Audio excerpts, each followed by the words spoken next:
তোমরা শুনিয়া নাও সাহাবীরা, আল্লাহ রাব্বুল আলামিন যখন আমার মায়ের রহম থেকে দুনিয়াতে আমার আনলেন, আমার মা দেখলেন খারাজা মিনহা নূর, আমার মায়ের ভিতর থেকে নূর মুবারক বের হয়ে যায়। জোরে জোরে কি মুবারক? জোরে বলেন কি কি বের হয়? নবী নিজে বলতেছেন, আমি মাঠ থেকে আসার সময় মা দেখছে নূর। শুধু নূর দেখেনি নাই, নূরের আলোতে সিরিয়ার রাজপ্রাসাদ, শামের প্রাসাদ, কুসুর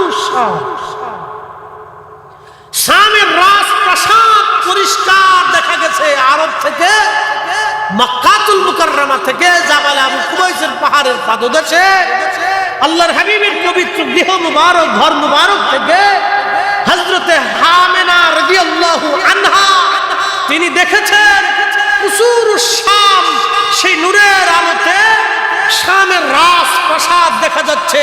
সেটা রোমানদের রাজপ্রাসাদ ছিল, রোমান সাম্রাজ্যের রাজধানী ছিল। সেই প্রাসাদ পরিষ্কার মতো দেখা যাচ্ছে। একসাথে বলা যাবে আল্লাহু আকবার। আল্লাহর নবী বলতেছেন যে আল্লাহ রাব্বুল আলামিন আম্মাজানকে দেখেন, মায়ের ভিতর থেকে নূর মুবারক বের হয়ে আসে। শুধু এইখানে শেষ না, ইমাম মোল্লা আলী কারি মাক্কি আল মাওরিদুর রাফি ফি মাউলিদিন নবী সাল্লাল্লাহু আলাইহি সাল্লাম, এই কিতাবের মধ্যে তিনি লিখতেছেন, আমার নবীজি ধাত্রীমা ছিলেন হযরত হালিমাতুস সাদিয়া রাদিয়াল্লাহু আনহা। তিনি আসতেছিলেন মক্কাতুল মুকাররমায় ধাত্রীমা হওয়ার জন্য।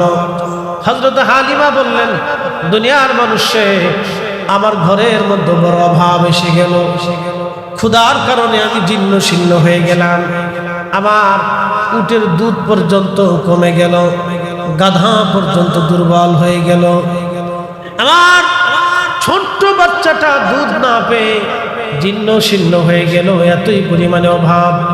চিন্তা করলাম মক্কাতুল মুকাররমে একবার যাইয়া যদি একটা বাচ্চা ধাত্রী হিসেবে নিয়ে আসতে পারি, তাহলে মোটা অঙ্কের কিছু পয়সা করে আমি পাব। সেই আশা নিয়ে সুদূর তায়েফ থেকে রওনা করলাম।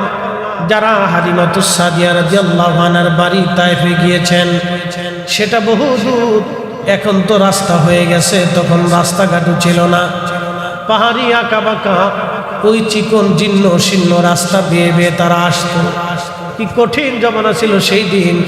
হালিমাতুস সাদিয়া রাদিয়াল্লাহু আনহা বলেন, স্বামীকে সাথে নিয়ে ছোট্ট শিশু আমার কোলের বাচ্চাকে কোলে নিয়ে রওনা হয়ে গেলাম।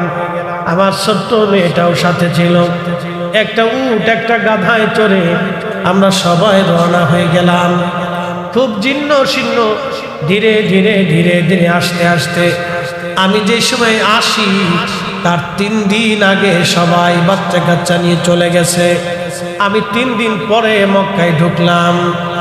এসে দেখি সারা মক্কার ভিতরে কারো বাড়ি কোনো সন্তানাদি নাই। আহা, সারা মক্কাতে কারো বাড়ি কোনো বাচ্চা নাই।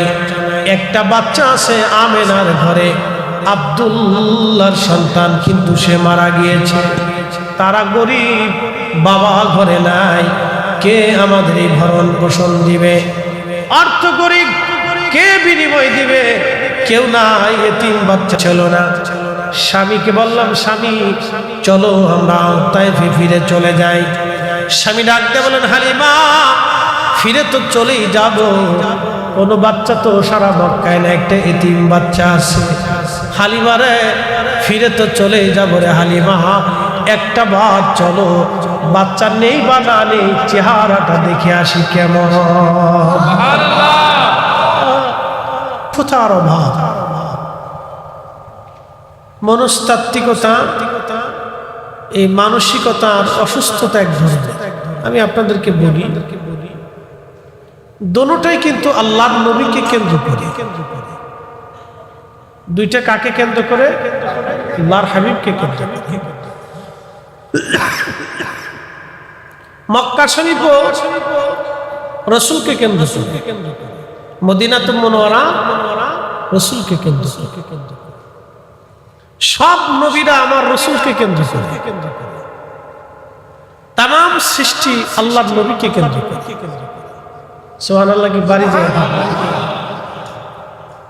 মনোযোগ দিয়ে এই পাগড়িটা রসুলকে কেন্দ্র করে, দাড়ি আল্লাহর নবীকে কেন্দ্র করে।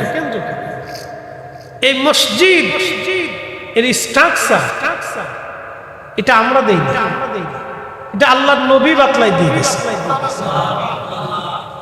মসজিদের স্ট্রাকচার কে বাতলাইছেন? আল্লাহর হাবিব প্র্যাকটিক্যাল তিনি তৈরি করে দেখাই দিয়ে গেছেন যে এইভাবে করতে হবে। তো শরফুল মাকিনা অশরফুল মাকিন, শরফুল মাকানে অশরফুল মাকিন। কিছু জায়গার কারণে মানুষের দাম বাড়ে, কিছু মানুষের কারণে জায়গার দাম। এই যেটা আগে আসলে এটাই তো ভালো ছিল, এত ঢকের দরকার না, বেশি ডিস্টার্ব করবো। তো যাই হোক যে কথা বলছিলাম যে আল্লাহর নবীকে কেন্দ্র করে মদিনার দাম কি বাড়ছে না কমছে? জোরে বলতে হবে। ইমাম বুখারী মনোযোগ দিন, আমরা মিলাদুন নবী পালন করি, আমরা বেদাতি। মিলাদুন নবী পালন করে কি হয়েছে? ওনাদের দৃষ্টিকোণে বেদাত। এটা হলো দৃষ্টিকোণের অভাব, মানে ব্যর্থতা। বলতে পারেন ওনার বাক স্বাধীনতা আছে, ওনার বলার অধিকার আছে, উনি বলতে পারেন, কিন্তু মূলত কি আমরা বেদাতি কি না এটা আমাদের বুঝতে হবে। আমরা ভুল করতেছি কি? তো খুব মনোযোগ দিয়ে ইমাম বুখারী রাহমাতুল্লাহি আলাইহির ইন্তেকাল হয়ে গেল। একটানা 16 বছর পর্যন্ত ওনার কবরের মাটির ভিতর থেকে বেহেশতের ঘ্রাণ আসতে না।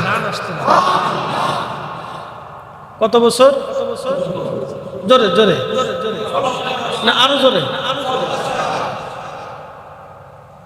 100 কোটি ইমাম বুখারীকে যদি এক জায়গায় দেয়, আর রাসূল কারীমের আদনা একজন সাহাবীকে যদি আরেক পাল্লায় দেয়, ইমাম বুখারী কি সাহাবীর সমান হবে? একসাথে বলতে হবে। কোন সাহাবীর কবর থেকে কি 16 বছর বেহেশতের ঘ্রাণ আসছে কোন প্রমাণ আছে?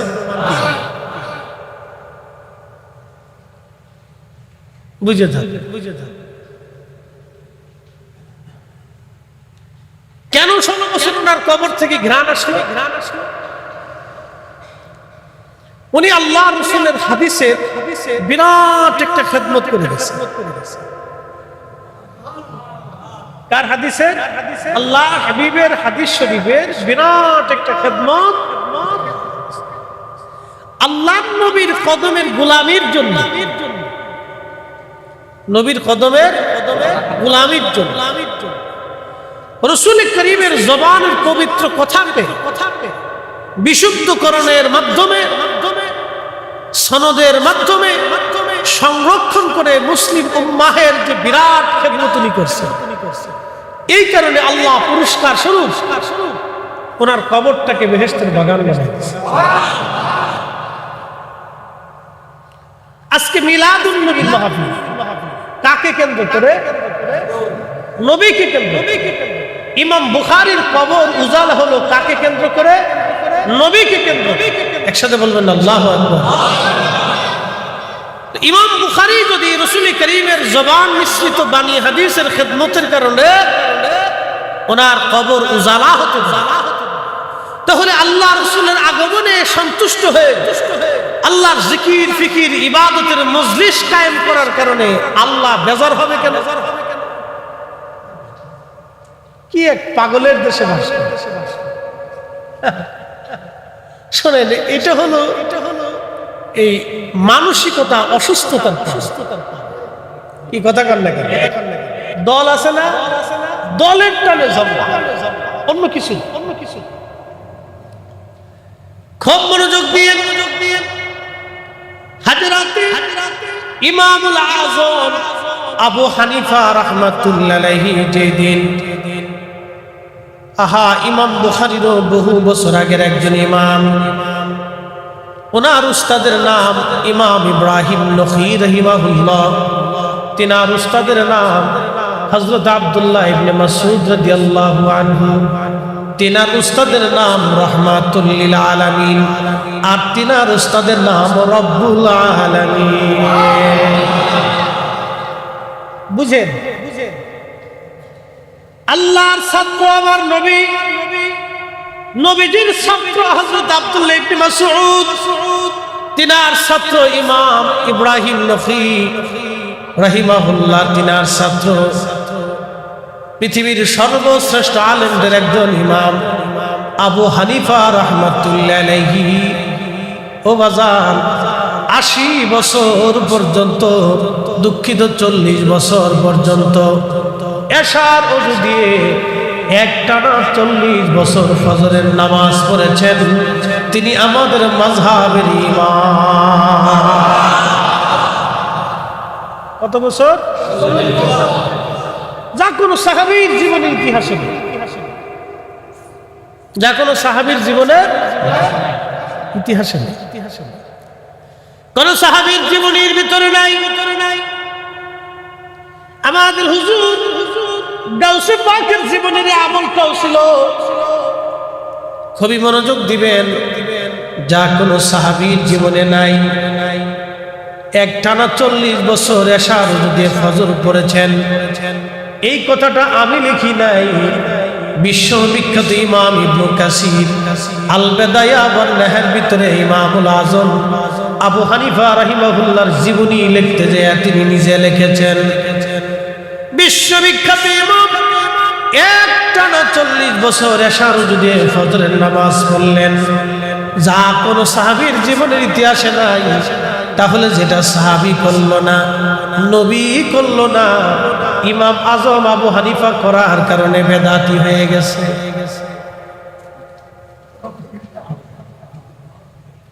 বুঝে যেতে হবে ইবাদতটা কার ছিল। উনি যে 40 বছর ইবাদত করছে, কার ছিল? কোন সাহাবী করে না, কিন্তু উনি করছেন কার সন্তুষ্টির জন্য? আমরা মিলাদুন নবী করি কার সন্তুষ্টির জন্য? জোরে বলেন কার? এই মাহফিলে বসে গেছি কার সন্তুষ্টি? এই মিলাদুন নবী উপলক্ষে বাংলাদেশে হাজার হাজার মাহফিল হবে, হাজার হাজার মাহফিলে কোটি কোটি মুসলমান ওয়াজ শুনবে, আমার রাসূলুল্লাহর মহব্বত তাদের অন্তরে আসবে, নবীর সুন্নতের প্রতি তারা ধাবিত হবে, কোরআনের মজলিসে তারা বসবে, সুন্নতের মজলিসে তারা বসবে, জিকিরের মজলিসে বসবে, দুআর মজলিসে বসবে। যদি মিলাদুন নবীর মাহফিল না হতো তাহলে কোটি কোটি মুসলমানের নিয়ামত থেকে বঞ্চিত হতো। যারা এর বিরোধিতা করবে তারাই বর্তমান জামানার আযাসীন। এগুলি হলো অসুস্থ, এগুলি হচ্ছে অসুস্থ। আপনাদেরকে বুঝতে হবে। প্রিয় মুসলিম,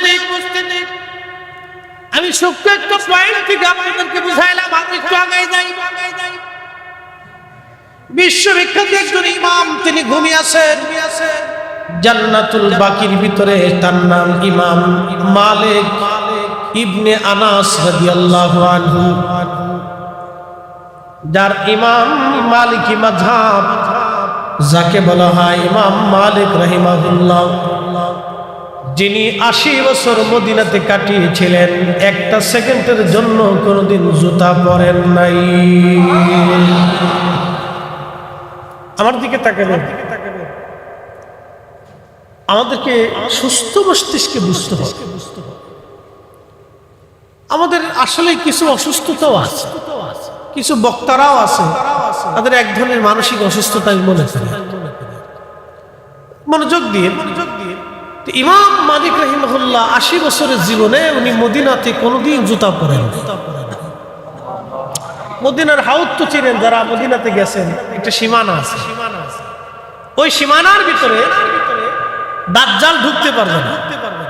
সেটা মদিনা ইউনিভার্সিটি থেকে শুরু করে একবার উহুদ পাহাড় শেষ প্রান্ত দিয়ে মদিনার একটা সীমানা আছে। এই মদিনা শরীফের সীমানার ভিতরে দাজ্জাল কখনোই প্রবেশ করতে, বর্তমান সৌদি আরবের বাদশার একটা বাড়ি আছে পাহাড়ের উপরে।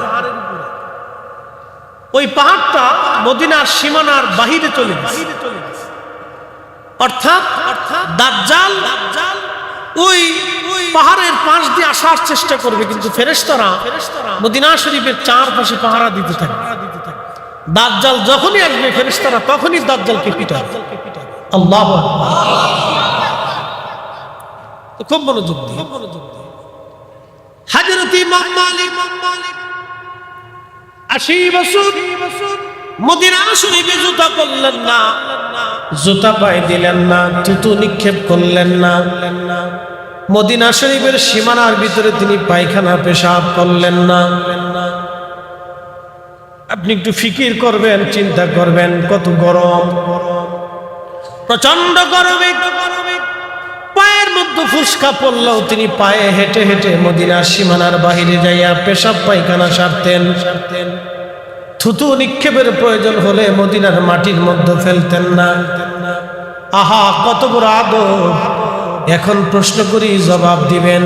এই যে কাজগুলি ইমাম মালিক মদিনাতে কখনো করতেন না, এটার একমাত্র কারণ ছিল রসুলের মহাব্বত, নবীকে কেন্দ্র করে। কথা বলেন ঠিক কিনা? আল্লাহর নবীকে কেন্দ্র করে, উদ্দেশ্য করে ওনাকে প্রশ্ন করা হলো, হ্যাঁ ইমাম মালিক, পৃথিবীতে কত বড় বড় আলেম, কত বড় বড় ইমামরা আছেন, তারা আসলো মদিনায় সবাই জুতা পরে, মদিনার ভিতরে সবাই পায়খানা পেশাব সারলো, আপনি কেন মদিনার ভিতরে পেশাব পায়খানা করেন না? ইমাম মালিক রাহিমাহুল্লাহ জবাব দিতেন, দুনিয়ার মানুষে এই জমিনের মাটির ভিতরে এমন একজন মহামানব ঘুমিয়ে আছেন, আল্লাহর নবী যেখানে ঘুমানো, এইখানে আমি ইমাম মালিক কি করে পায়খানা পেশাব সারবো, জুতা পাই দিব? আমি ইমাম মালিকের জীবন থাকতে এটাও হতে পারে না। চিৎকার করে জোরে বলেন আল্লাহু আকবার।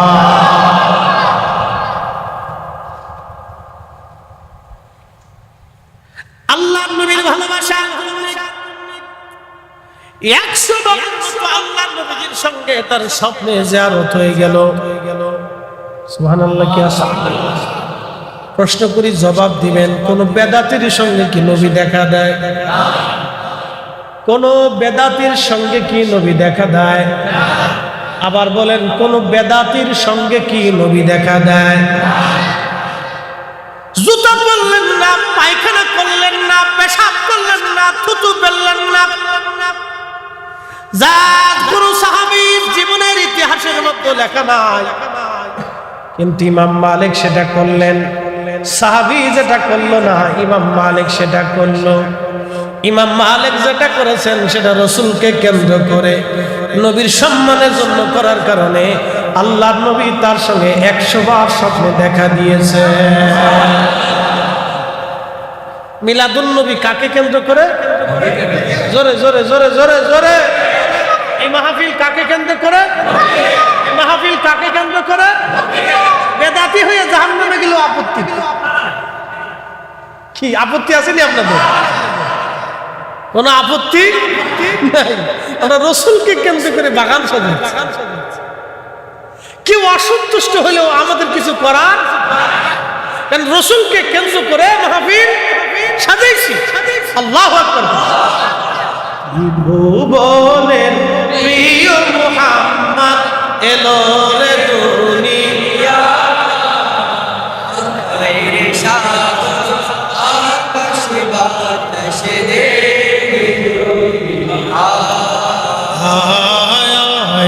সাগর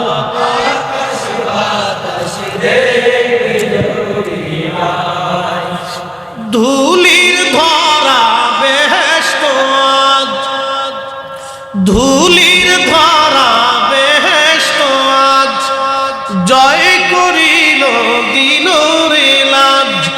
আজকে খুশির ঢল নেমেছে ধূসর সাহারা, সাগর আকাশ বাতাস রে বিজলি সাগর আকাশ বাতাস ত্রিভুবনের প্রিয় মুহাম্মদ নূরে দুনিয়া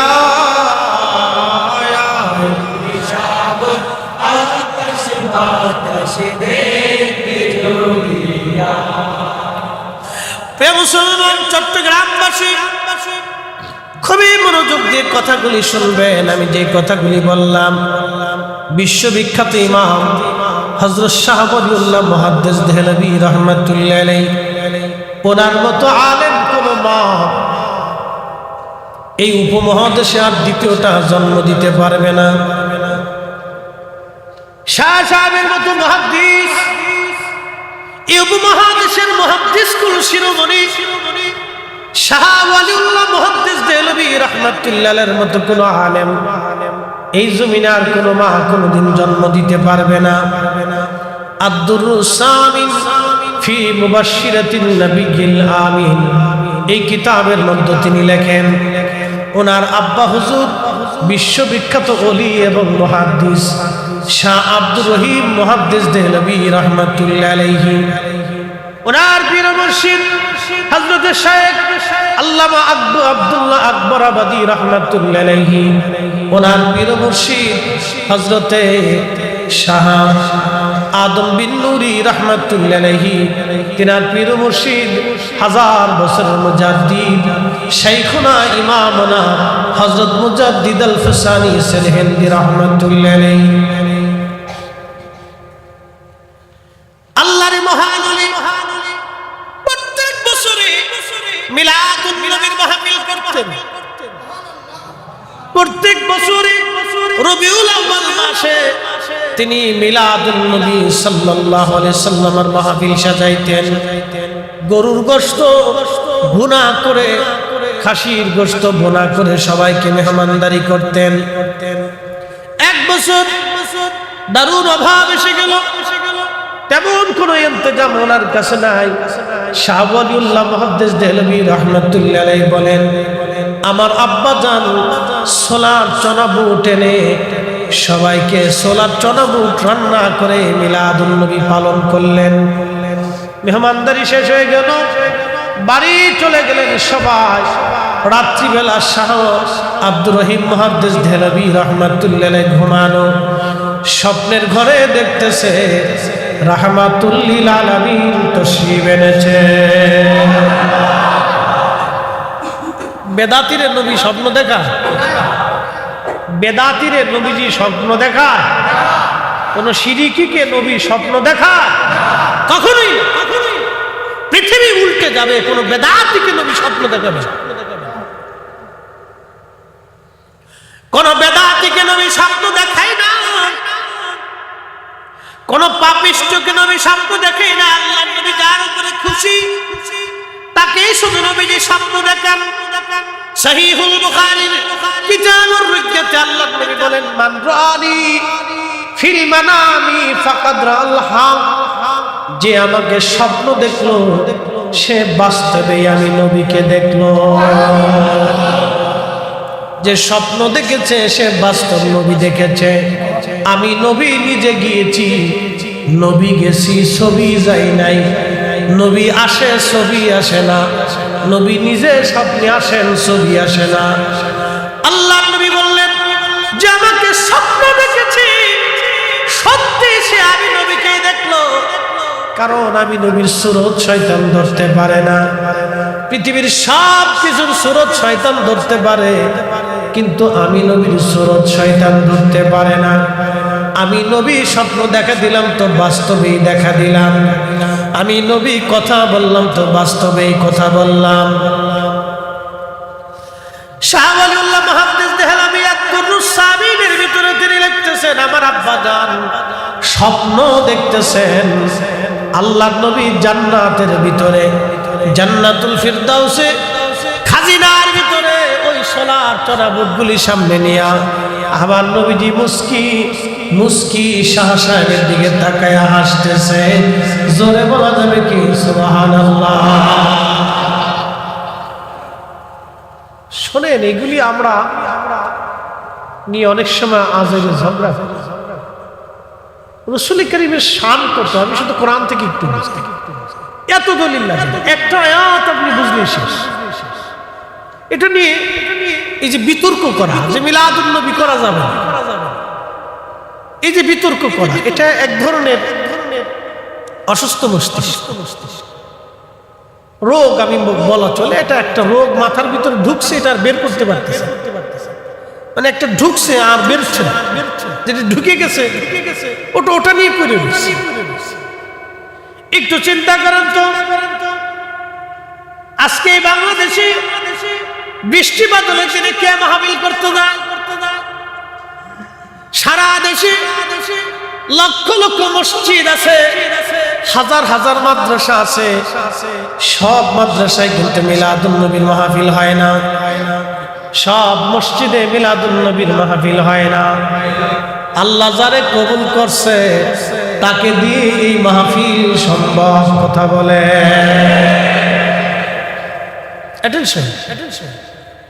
এই যে বৃষ্টির দিনে মাহফিল হচ্ছে, কে মাহফিল দিতে যাবে? আজকে যদি মিলাদুন নবীর মাহফিল না হতো তাহলে আপনারা কি এখানে বসতেন? আমি আসতাম। তাহলে দোয়া, জিকির, ইবাদত, এই যে কোরআনের আলোচনা, সুন্নাহের আলোচনা, এটা হতো? এগুলি বন্ধ করে দেওয়াটা, এটা তো আজাজিল খুশি। বন্ধ করে দিলে দিতে পারে, আপনি বন্ধ করে দিলে দিতে পারেন, কিন্তু খুশি হবে কি? শয়তান। আমাদের দেশে অনেকে বলে দোয়া নাই, না করলে শোন। আচ্ছা, দোয়া বন্ধ করে দেন, তো খুশি হবে কে? শয়তান। দোয়া বন্ধ করে দেন, খুশি হবে কে? শয়তান। বাড়িতে মিলাদ হয়, বাড়ি বাড়ি ঘরে ঘরে কি হয়? মিলাদ হয়। মিলাদে অনেক সময় দেখা যায় যে মানুষ তলবেলায় কিরামদেরকে নিয়ে, ওলামায়ে কিরামকে নিয়ে কোরআন খতম দেয়। আবার অনেক বাড়িতে বুখারীও খতম হয়। অনেক যারা ভালো আরো চিন্তা করে যে আমি আরেকটু ভালো করে দিব, তো অনেক বাড়িতে আমি সিলেটে দেখছি বুখারী শরীফ খতম, বরকতের জন্য করে। তো কোরআন শরীফ খতম হয়, কোরআনের চাইতে তার বুখারী বড় না, কি কথা ঠিক কিনা?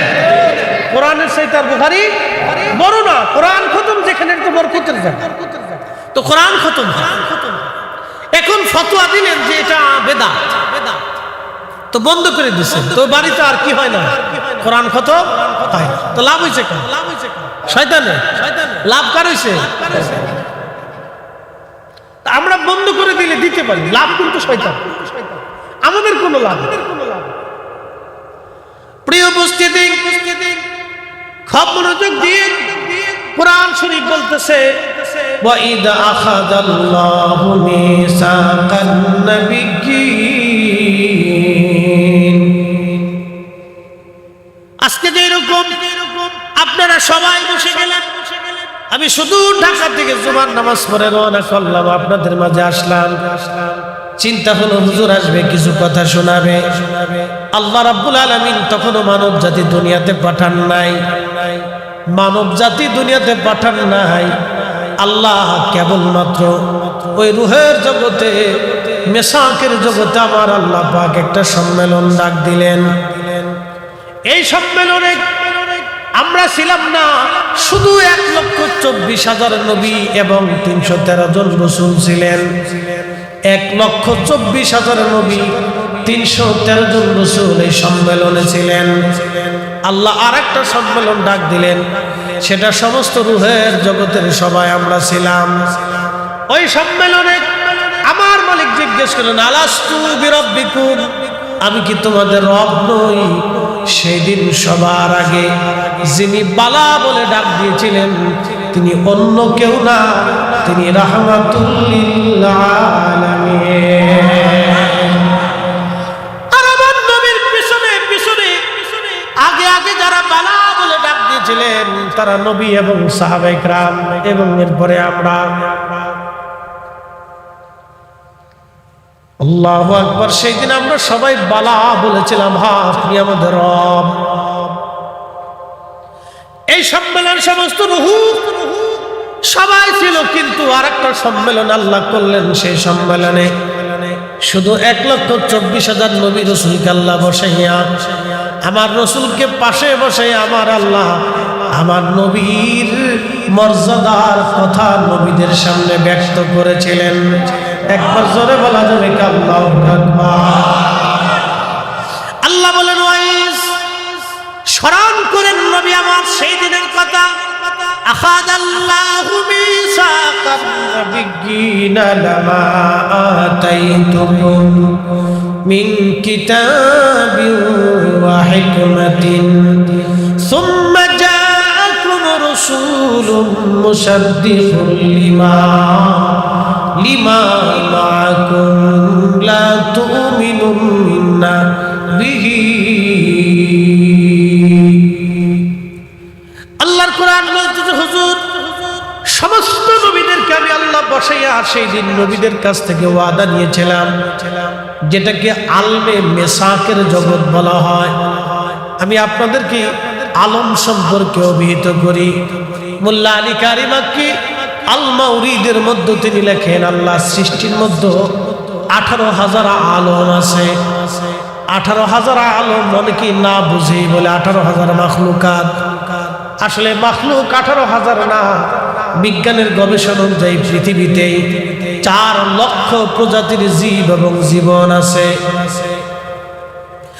বিজ্ঞানীদের গবেষণায় 4 লক্ষ প্রজাতির জীব এবং জীবন আছে, মানুষ সহ 4 লক্ষ প্রজাতির জীব জীবন। বিজ্ঞানের গবেষণায় ভুল হতে পারে, আরো বেশি জীব জীবন আল্লাহর সৃষ্টির মধ্যে আছে, কিন্তু প্রজাতি হলো 4 লক্ষ।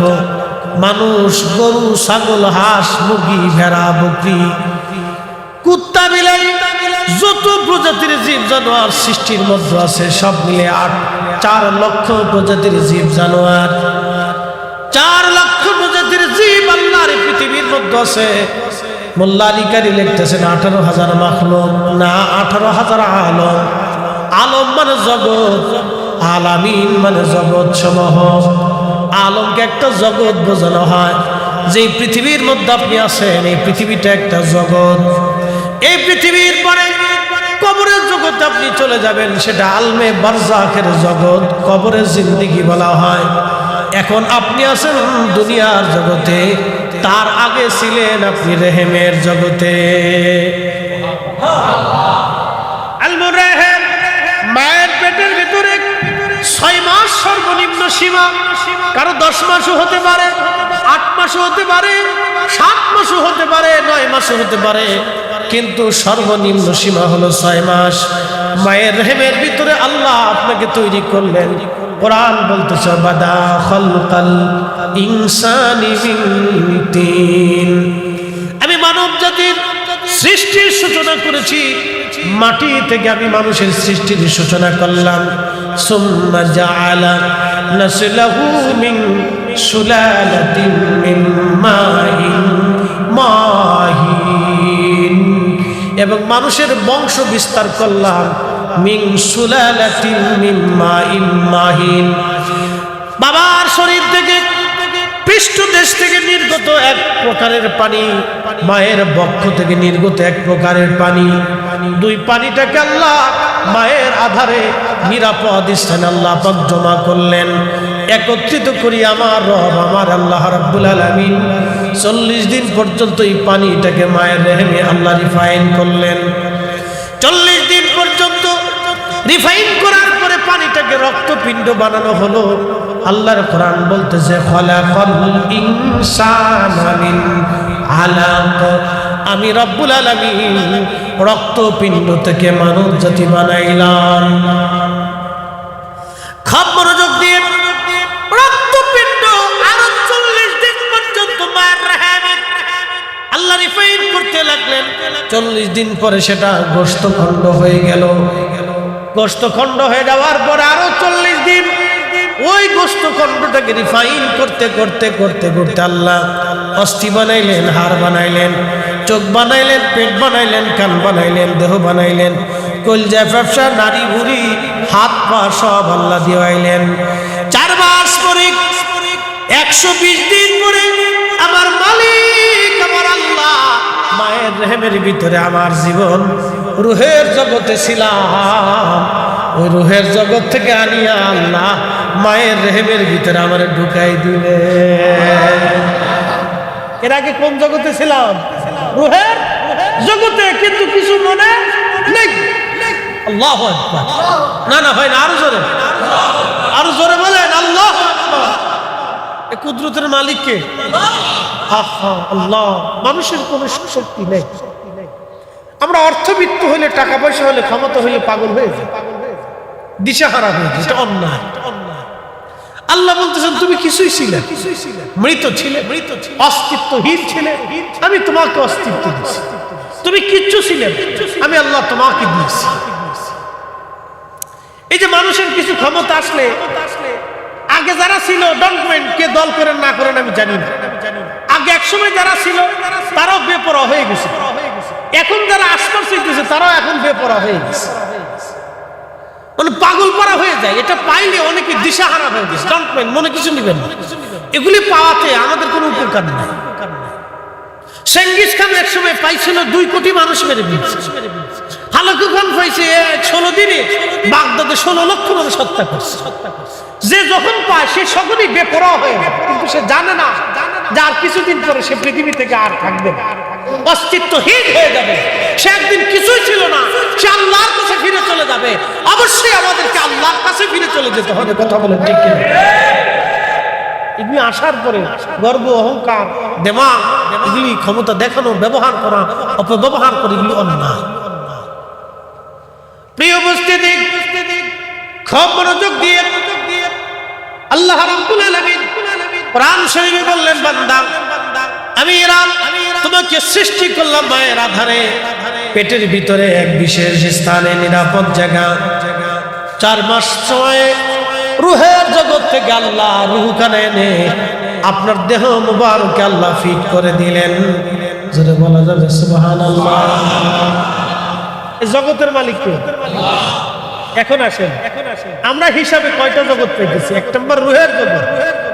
রুহের জগৎ থেকে আল্লাহ আপনাকে নিয়ে আসলেন রেহেমের জগৎ। রেহেমের জগতে যখন আসছেন তখন আপনার 2 মাস, 3 মাস, 4 মাস এই জগতের ভিতরে আল্লাহ আপনাকে লালন পালন করছে। এই জগৎ থেকে আল্লাহ আপনাকে নিয়ে আসলেন দুনিয়ার জগতে। দুনিয়ার জগতে আল্লাহ আপনাকে স্বাধীনতা দিলেন, ইখতিয়ার দিলেন, খিয়ার দিলেন, ইচ্ছা শক্তি দিলেন, স্বাধীনতা দিলেন। তুমি হয় হালালে করো, না হয় হারামে করো, না হয় বেঈমানে করো, হয় নবীকে ভালোবাসো, না হয় দুশমনি করো। তোমাকে আল্লাহ ইখতিয়ার দিয়ে দিলেন, আল্লাহ স্বাধীনতা দিয়ে দিলেন। দুনিয়াতে স্বাধীনতা পাইয়া কেউ শিরিক করলো, কেউ আল্লাহর সাথে অংশীদারিত্ব করলো, কেউ আল্লাহকে অস্বীকার করলো, কেউ রসুলকে গালি দিল, আবার কেউ রসুলের জন্য নিজের জীবনকে বিলিয়ে দিল, আবার কেউ আল্লাহর জন্য নিজের জীবনকে কুরবানি করে দিল। কথা বলুন ঠিক কিনা? আল্লাহ বান্দার ইচ্ছার উপর দিয়ে দিলেন স্বাধীনতা দিলেন। কেন দিলেন? তাও কোরআনে আল্লাহ বলতেছেন, আল্লাযী খালাকাল মাউতা ওয়াল হায়াতা লিয়াবলুয়াকুম আইয়ুকুম আহসানু আমালা।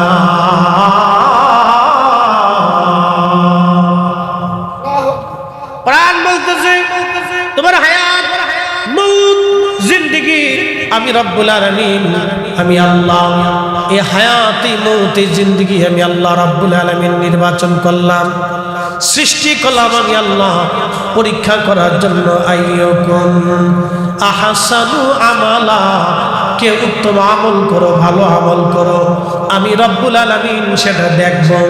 দেখার জন্যই তোমাকে দুনিয়াতে হায়াত এবং মউত আমি আল্লাহ সৃষ্টি করলাম। অ্যাটেনশন, মনোযোগ দেন। হায়াত মউত সৃষ্টি করছে কে? হায়াত মউত সৃষ্টি করছে কে? এই মৃত্যুরও একদিন মৃত্যু হয়ে যাবে। এই যে মরণ, এই মরণেরও একদিন মরণ হয়ে যাবে। মৃত্যুরও আল্লাহ একদিন মৃত্যু দিবেন, সেটা হাসরের মাঠে আল্লাহ মৃত্যুকে মৃত্যু দিয়ে দিবেন।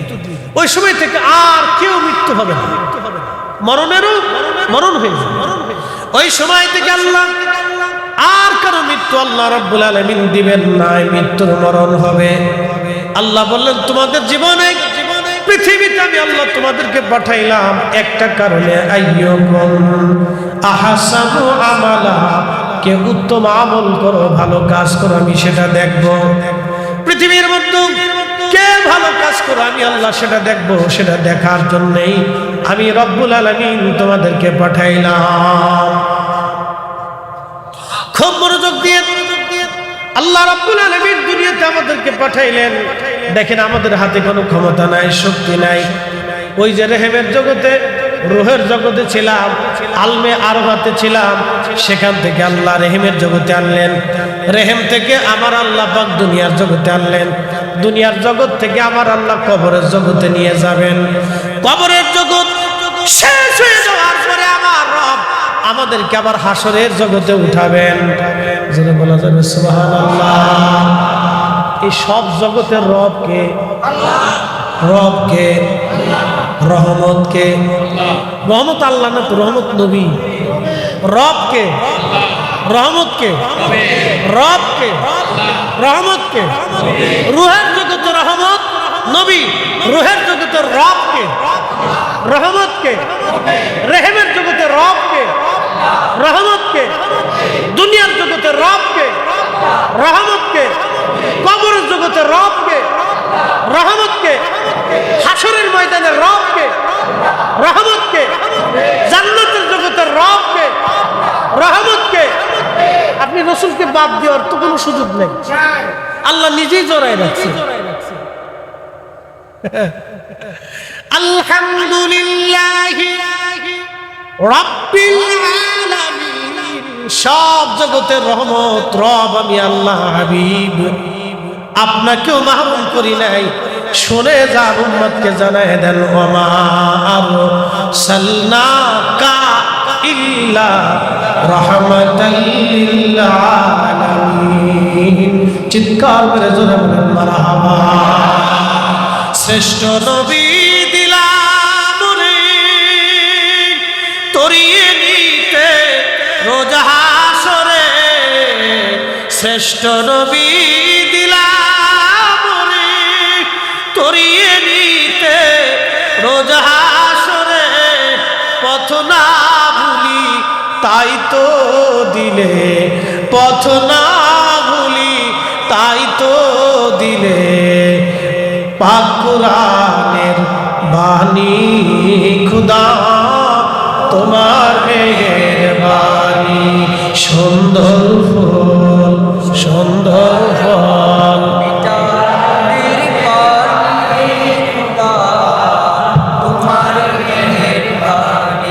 খুদা তোমার মেহেরবানি। এতক্ষণ আপনাদেরকে জগৎ চিনাইলাম, কি চিনাইলাম? আলমে মেসাকের জগৎ, ওটা আরেকটা জগৎ। যত সময়ের জন্য হোক, ওটা একটা জগৎ। আল্লাহর কোরআন বলতেছে, ওয়াইদ আখাযাল্লাহু মিসাকান নাবিয়্যিনা লামা আতাইতুকুম মিন কিতাবিন ওয়া হিকমা। ওই মেসাকের জগতে, সেই মেসাকের জগতে আমি আপনাকে সামনে নিয়ে সব নবীদের সম্মেলনে আমি আল্লাহ আদম শফিউল্লাহ, ঈসা রূহুল্লাহ, মূসা কালিমুল্লাহ, ইব্রাহিম খলিলুল্লাহ, হযরত দাউদ আলাইহিস সালাম, হযরত সুলাইমান আলাইহিস সালাম, নূহ আলাইহিস সালাম, ইব্রাহিম, ইসমাঈল, ইসহাক, ইয়াকুব, ইউসুফ, হারুন আলাইহিস সালাতু ওয়াস সালাম আলাইহিমুস সালাম, সব নবীদেরকে আমি আল্লাহ উপস্থিত করে বললাম, হে নবীরা, তোমাদেরকে নবুয়ত দিব, কিতাব দিব, হিকমত দিব, সম্মান দিব, মুজিজা দিব, ইজ্জত দিব, নবুয়তের মহান সম্মানের অলংকারে তোমাদেরকে অলংকারিত করব, ওই সম্মানের মালা তোমাদের গলায় পরাবো।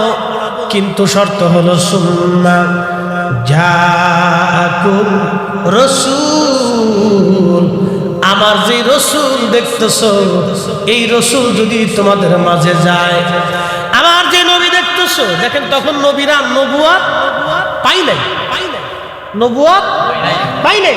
একসাথে বলবো আল্লাহু আকবার। নবুয়ত, ধরে বলেন আল্লাহর ভাষায় নবুয়ত তখনও আল্লাহ তাদেরকে উপস্থিত করেছেন মেসাকের জগতে।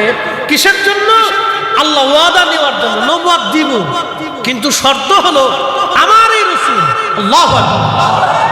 তখন আমাদের নবী আল্লাহর দরবারে রাসূল মনোনীত। আল্লাহু আকবার। আমি বলছি না, কোরআন বলছে? আমি বলছি না, কোরআন বলছে। এরা কোরআন বুঝে, কোরআন মানে, তাদের কাছে মিলাদুন নবীর বেশি দলিল লাগে, বেশি দলিল লাগে।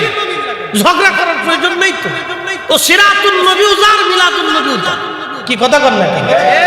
সিরাতুন নবী যার, মিলাদুন নবী তার। সিরাতুন নবী আমরা সবসময় পালন করতেছি। দাড়ি সিরাতুন নবী, পাগড়ি সিরাতুন নবী, এই ডান হাত দিয়ে খাওয়া সিরাতুন নবী, এই জুব্বা গায়ে দেওয়া সিরাতুন নবী, দস্তরখানা বিছানো সিরাতুন নবী, মুস্কি হাসা সিরাতুন নবী, একজনকে সাহায্য করা সিরাতুন নবী, দুস্থকে খাবার দেওয়া সিরাতুন নবী। ওটা করতেছি সব, মারহাবা করেন, সবসময় করতেছি। খুব মনোযোগ দিয়ে এগুলি নিয়ে বিতর্ক কোনো প্রয়াস নাই। খামাখা দলের টানে অনেকে ধাক্কা ধাক্কি করিয়া মিলাদুন নবীর মাহফিলকে বেদাত বলিয়া বন্ধ করতে যারা চায়, এটা তাদের এক ধরনের দুষ্টামি। আল্লাহ এই সমস্ত দুষ্টামি থেকে আমাদেরকে হেফাজত করো। সকলে আওয়াজ করে জোরে বলেন আমিন। সুম্মা জাআকুম রাসূলুন মুসাদ্দিকুল লিমা মাআকুম লা তুমিনুন্না বিহি। কোরআন বলতেছে আমার এই রাসূল তোমাদের মাঝে যাবে, তোমরা এই নবীর উপরে ঈমান আনবা আগে। নবীদেরকে আল্লাহ বলতেছে। আদম আলাইহিস সালামের কালেমার নাম কি? লা ইলাহা ইল্লাল্লাহ, আদম সফিউল্লাহ। এটা ছিল আদম নবীর উম্মতের কালেমা। আর আদমের নিজের কালেমা কি? লা ইলাহা ইল্লাল্লাহ মুহাম্মাদুর রাসূলুল্লাহ সাল্লাল্লাহু আলাইহি ওয়াসাল্লাম। বুঝাইতেছি আপনাদের। আদম আলাইহিস সালামের উম্মতের কালেমা ছিল লা ইলাহা ইল্লাল্লাহ, আদম সফিউল্লাহ। ইব্রাহিম আলাইহিস সালামের উম্মতের কালেমা লা ইলাহা ইল্লাল্লাহ, ইব্রাহিম খলিলুল্লাহ। মুসা আলাইহিস সালামের উম্মতের কালেমা লা ইলাহা ইল্লাল্লাহ, মুসা কালিমুল্লাহ। ঈসা রুহুল্লাহর উম্মতের কালেমা লা ইলাহা ইল্লাল্লাহ, ঈসা রুহুল্লাহ। আর ঈসা, মুসা, দাউদ, নূহ, ইব্রাহিম, ইসমাঈল, ইসহাক, ইয়াকুব, ইউসুফ সব নবীর কালেমা লা ইলাহা ইল্লাল্লাহ মুহাম্মাদুর রাসূলুল্লাহ সাল্লাল্লাহু আলাইহি সাল্লাম। চিৎকার করে বলেন আল্লাহ। আমরা এই দামি নবীর উম্মত, আমরা সেই নবীর উম্মত, আমরা সেই নবীর উম্মত। মসজিদে জুতা চুরি করি, অন্যের জমি মেরে খাওয়ার ধান্দা করি, অন্যের বাড়ি দখলে চলতে করি, অন্যের জিনিস আগুন দিয়ে পুরানোর চিন্তা করি, অন্যের হক নষ্ট করে চিন্তা করি। আমরা সেই নবীর উম্মত, যেই নবীর উপরে ঈমান আনার কারণে সব নবীরা নবুয়ত পেয়েছে, কিতাব পেয়েছে, হিকমত পেয়েছে, দ্বীন পেয়েছে, সব পেয়েছে তারা। যদি আমার রাসূলের উপরে ঈমান না আনতেন কিচ্ছু পাইতেন না। আল্লাহ বলে ওয়ালা তানসুরুন্না, তোমরা এই নবীকে সাহায্য করবে। হে ইব্রাহিম, যদি তোমার জামানাতে তুমি কালেমার দাওয়াত দিচ্ছ, আর যদি তোমার ওই সময়ে আমার এই রাসূলকে তোমাদের মাঝে পাঠাই, ইব্রাহিম তোমার কালেমা শেষ হয়ে যাবে। তুমি ওই সময় আমার এই নবীর উপর ঈমান আনবে, তুমি তোমার নবুয়ত বাদ দিয়ে আমার নবীর সাহাবী হইয়া আমার রাসূলের উপর ঈমান আনিয়া আমার এই নবীর দ্বীন প্রতিষ্ঠিত করার জন্য হে ইব্রাহিম, হে ইসমাঈল, ইসহাক, ইয়াকুব, ইউসুফ, মূসা, ঈসা, আদম, শীস আলাইহিস সালাম, তোমরা এই নবীর উপর ঈমান আনে আমার এই রাসূলকে সাহায্য করবে, আমার এই রাসূলকে সাহায্য করবে। তোমাদের নবুয়ত খাতিম হবে, তোমাদের কালেমা বাতিল হবে, আমার নবীর কালেমা চালু হবে, আমার নবীর শরীয়ত চালু হবে, তোমাদের শরীয়ত বন্ধ হবে। তোমরা কি মেনে নিলাম? ক্বালু আকরারনা। সেই দিন তারা বলল হা রব, আমরা এটাকে মেনে নিলাম। একসাথে বলবো আল্লাহু আকবার। এত বড় সুপ্রিম পাওয়ার আলা নবী, মিলাদুন নবীর মাহফিল নবীকে কেন্দ্র করে, রাসূলকে এটা বুঝেনি। এত বেশি ব্যাখ্যা কিছু। দুরূদ শরীফ আল্লাহর নবীকে, এই পাগড়ি কাকে কেন্দ্র করে? এরকম কাপড় দেশে আর আছে না? কথা কর না কেন, আসেনি? এই কাপড় দিয়ে কেউ লেংটু বানায়, কিন্তু চুমা দেয়। মুজা বানায়, চুমা দেয়, কিন্তু এই পাগড়িটা পরে গেলে ছেলেটাই উঠে চুমা দেয়। কারণ কি? সুন্নতের শুধু সুন্নতের রঙে আসার কারণে এই কাপড়ের দাম বেড়ে যায়। সুন্নতের রঙে আসার জন্য যদি কাপড়ের দাম বাড়ে, রাসূলের আগমনের খুশির মিলাদুন নবীর মাহফিল করার কারণে আমাদের দাম বাড়বে না। আসতে বলেন, পুলিশে ধরে ধরে বলেন। কোরআন শরীফ আসেনি বাড়িতে? কোরআন শরীফের উপরে কাভার আসেনি? কি দিয়ে বানানো? প্লাস্টিক অথবা কাগজ। চুমা যখন দেন তখন কি ওইটারে সরাইয়া আলাদা করে তারপরে চুমা দেন? কেমনে দেন? কাভার সহই চুমা দেন। মাথায় যখন নেন তো কাভার আলাদা খুলে বাড়িতে থুয়ে আসে, তো ওটা সহই মাথায় নেন। কোরআনের সাথে লেগে থাকার জন্য যদি একটা প্লাস্টিক, একটা কাপড়, একটা কাগজের দাম বাড়ে, মুসলমান তো আল্লাহ রাসূলকে মহব্বত করার কারণে, নবীকে কেন্দ্র করে মাহফিল করার কারণে আমাদের ইজ্জত বাড়বে না কমবে? জোরে বলেন, বাড়বে না কমবে? মিলাদুন নবীর মাহফিল চলবে না বন্ধ হবে? কারো বেদাতের ফতোয়ায় বন্ধ করা যাবে না। উনি বুঝুক না বুঝুক সেটা তার বিষয়, এটা আমার ফাংশন। মানুক না মানুক সেটা তার ইচ্ছা। পৃথিবীতে কেউ যদি মিলাদুন নবীর মাহফিল নাও করে তো আল্লাহ রোজে আজল এটা কইরে নবী আলাইহিস সালাম শিখিয়ে দিয়েছে। এই জন্য আল্লাহ নবী খুবই মনোযোগ দিবেন। আল্লাহর হাবিব মিম্বার শরীফে দাঁড়ায়া উম্মতের মাঝে নবীজি বলতেন, উম্মতেরা শোনো, দা ইব্রাহিম খলিলুল্লাহ, আমি ইব্রাহিম আলাইহিস সালামের দোয়া। দেখেন, একটা প্রবাদ বলছিলাম, শরফুল মাকিনা ওয়া শরফুল মাকান, শরফুল মাকানে ওয়া শরফুল মাকিন। কিছু জায়গার কারণে মানুষের দাম বাড়ে, কিছু মানুষের কারণে জায়গার দাম বাড়ে। হযরত ইব্রাহিম খলিলুল্লাহ যখন দোয়া করতেন, আল্লাহ আপনি দয়া করে আমার নসলে, আমার বংশে আপনি আখিরি নবী রাহমাতুল লিল আলামিন রে পাঠাবেন। আল্লাহ আপনি আমার নসলে, আমার বংশে আখিরি নবী আপনি দয়া করে পাঠাবেন। যখনই দোয়া করতেন তখন ইব্রাহিম আলাইহিস সালাম এই কথা বলতেন, আল্লাহ গো, ওই নবীরে তুমি আমার বংশের মধ্যে পাঠায়ো, কারণ ওই নবীর চাইতে দামি নবী আর কেউ নাই। আল্লাহর নবী বলতেন, ইব্রাহিম খলিলুল্লাহ, আমি ইব্রাহিম আলাইহিস সালামের দোয়ার ফসল। ইব্রাহিম আলাইহিস সালাম আমারে নিয়ে দোয়া করতেন এবং তার বংশে আসার জন্য আল্লাহর কাছে দরখাস্ত করতেন। তার অর্থ হলো ইব্রাহিম আলাইহিস সালাম আমার নবীর বরকত নেওয়ার জন্য তার নসলে, তার বংশে আসার দোয়া করতেন। সেই জন্য আল্লাহর নবী দুরূদ শরীফের ভিতরে ইব্রাহিম আলাইহিস সালামের নাম উল্লেখ করে দিয়া উম্মতে মুহাম্মাদের জন্য বাধ্য করে দিয়ে গেলেন। প্রত্যেক নামাজে দুরুদে ইব্রাহিম যেটা আমরা বলি, এটা মূলত আল্লাহর নবীর কৃতজ্ঞতা। ইব্রাহিম আলাইহিস সালামের নামখানা উল্লেখ করে দিয়া তিনার মিল্লাতের বাবা ইব্রাহিম আলাইহিস সালামকে আল্লাহর নবী নিজে সম্মানিত করে দিয়ে গেছেন। একবার জোরে বলা যাবে কি মারহাবা?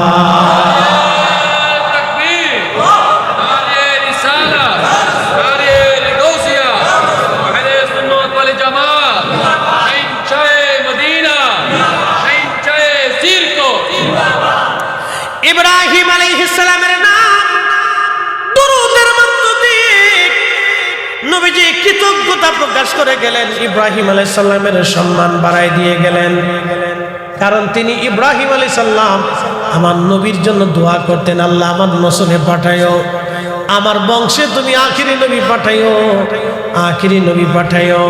সবসময়ের জন্য এই দোয়া করতেন। এই জন্য আপনারাও সবসময় দোয়া করবেন, আল্লাহ মৌত কালে আমার রসুলের দিদার নসিব করায় দিও। সবসময় যে দোয়া আপনি করবেন ওটা এক সময় না এক সময় কবুল হয়ে যাবে। এই জন্য আমরা দোয়ার শেষে বলি বিহাক্কে লা ইলাহা ইল্লাল্লাহু মুহাম্মাদুর রাসূলুল্লাহ সাল্লাল্লাহু আলাইহি ওয়াসাল্লাম। আল্লাহ এই কালেমার উপরে, এই ইয়াকিনের উপরে, বিশ্বাসের উপরে, এই কালেমার উপরে তুমি আমাকে প্রতিষ্ঠিত রেখে এই কালেমা নিয়ে কবর দেওয়ার তৌফিক দাও। এই দোয়াটা আমরা করি, এই দোয়া আমরা সবসময়। এই জন্য কিছু বিষয় আমাদেরকে হাকিকত বুঝতে হবে। এই জন্য কিছু জায়গার কারণে মানুষের দাম বাড়ে, মানুষের কারণে জায়গার দাম বাড়ে। আমার রাসূলের কাছে ইব্রাহিম আলাইহিস সালামের বংশের দাম বাড়ছে। কি কথা বলেন না কেন? নবীর কারণে ইব্রাহিম আলাইহিস সালামের কি দাম বাড়ছে? বংশের দাম বাড়ছে। এই জন্য দোয়া করতেন, আল্লাহ আমার নসলে আমার বংশে তুমি আখিরি নবী দিয়ে দাও। আপনাকে বুঝে যেতে হবে। ইব্রাহিম আলাইহিস সালামের দুইটা সন্তান, ইসমাইল এবং ইসহাক। ইসমাইল আলাইহিস সালামের সন্তানদের পরে আর কোন নবী আসেন না। বংশ বংশ বংশ বংশ শেষে আখিরি নবী ইসমাইল আলাইহিস সালামের নসলে আসছে। ইসহাক আলাইহিস সালামের বংশে আসছে ইয়াকুব আলাইহিস সালাম। ইয়াকুব আলাইহিস সালামের ছেলে ইউসুফ আলাইহিস সালাম। ইয়াকুব আলাইহিস সালামের আরেকটা নাম ছিল ইসরাইল। সেখান থেকে আসছে বনি ইসরাইল। এই বনি ইসরাইল আল্লাহ ৭০,০০০ নবী পাঠাইছে। কত হাজার? ৭০,০০০ এক পাল্লায় দেন, আর একজন এক পাল্লায় দেন। বনি ইসরাইলের ৭০,০০০ নবী আসছে। ইসমাইল আলাইহিস সালামের নসলে মাত্র একজন নবী আসছে। এই জন্য হযরতে ইব্রাহিম আলাইহিস সালাম দোয়া করতেন, আল্লাহ আমার নসলে আমার বংশে তুমি আখিরি নবী দিয়ে দাও। আল্লাহ তারে এতই বরকতময় বানাইলেন, তিনার বংশে আখিরি নবী আসছে। আল্লাহর নবী দুরুদ ইব্রাহিম আমরা যেটা নাম দিয়েছি, এই দুরুদে ইব্রাহিমের ভিতরে আমার নবীজি নিজে ইব্রাহিম আলাইহিস সালামের নাম লিখে দিয়ে গেছেন। যদি আল্লাহর নবী ইব্রাহিম আলাইহিস সালামের নাম ওইখানে না বলতেন, পৃথিবীর কোন আলেমের শক্তি ছিল না ওইখানে ইব্রাহিম আলাইহিস সালামের নাম বসাই দেবে। কথা কোন ঠিক কিনা? এই জন্য আল্লাহ রাসূল বলতেন, দা ইব্রাহিম আলাইহিস সালাম, আমি ইব্রাহিমের দোয়া। ওয়া বাশারাতু ঈসা রূহুল্লাহ আলাইহিস সালাম, আমি হযরত ঈসা রূহুল্লাহর সুসংবাদ। ঈসা আলাইহিস সালাম যেই মাহফিলে দাঁড়াইতেন, যখনই তিনি ওয়াজ করতেন, উম্মতের মাঝে তার কালেমার দাওয়াত দিতেন। ওই কালেমার দাওয়াত দেওয়ার সঙ্গে সঙ্গে ঈসা আলাইহিস সালাম আমার নবীর কালেমার দাওয়াত দিতেন আর বলতেন, আমার উম্মতেরা তোমরা শোনো, আমার পরেই একজন নবী দুনিয়াতে আসবেন, আমার পরে একজন নবী দুনিয়াতে আসবেন, তিনি সর্বশ্রেষ্ঠ নবী, শেষ নবী মুহাম্মাদুর রাসূলুল্লাহ সাল্লাল্লাহু আলাইহি ওয়াসাল্লাম। চিৎকার করে জোরে বলেন মারহাবা।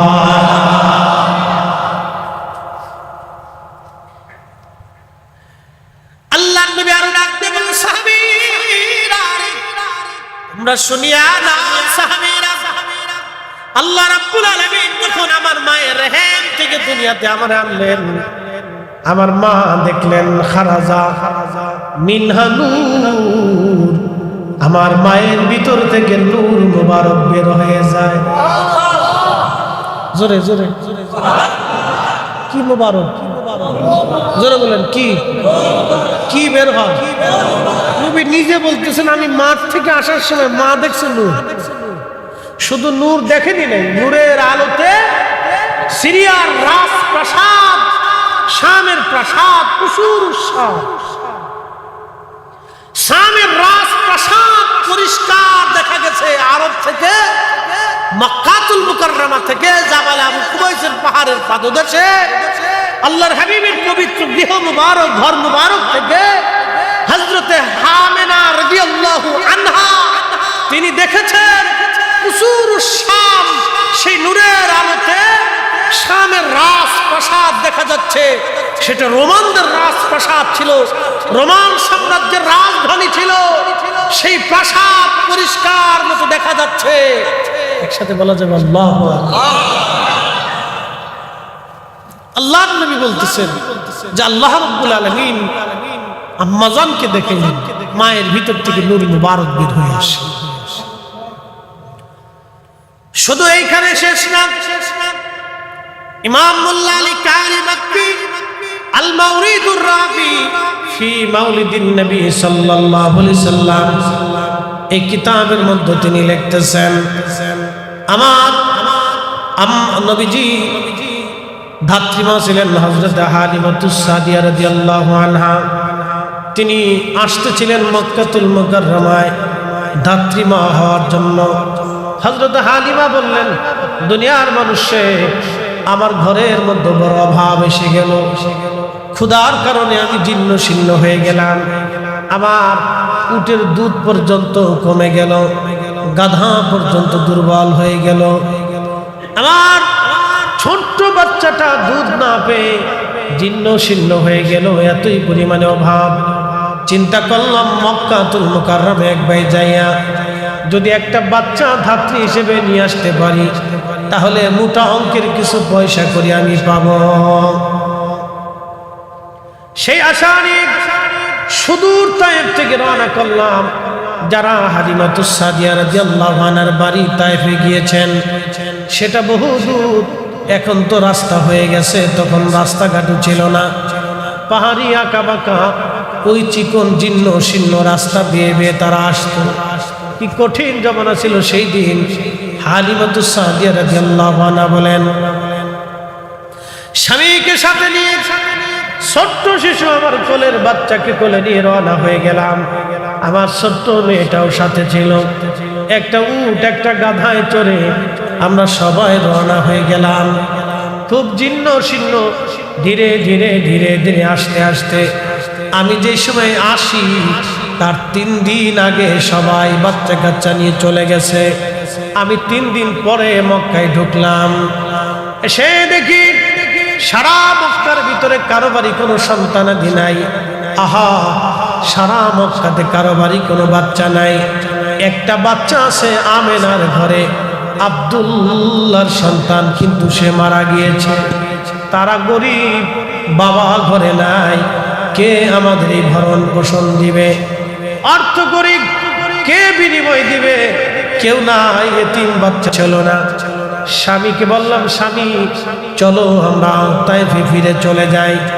স্বামী ডাকতে বলেন, হালিমা ফিরে তো চলেই যাব, কোনো বাচ্চা তো সারা মক্কায় না, একটা এতিম বাচ্চা আছে।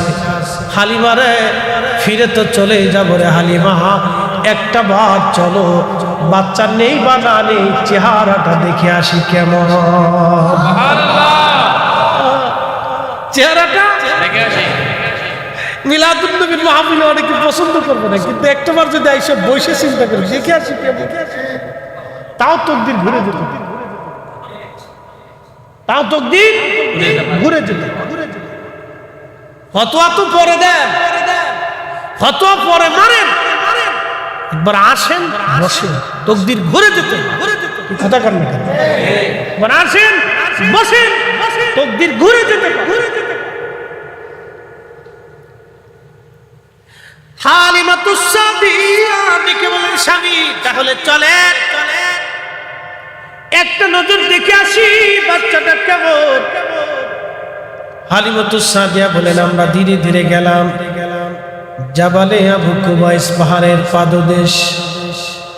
যদি কোনোদিন মদিনাত মক্কায় যান, দেখবেন আবু জাহেলের বিরাট বড় বাড়ি ছিল তখন, কারণ বর্তমানে যত বড় ল্যাট্রিন করা হয়েছে তত বড় আবু জাহেলের বাড়ি। পুরা বাড়িতে একটা ল্যাট্রিন বানাইছে তো বাংলাদেশি ইঞ্জিনিয়ার।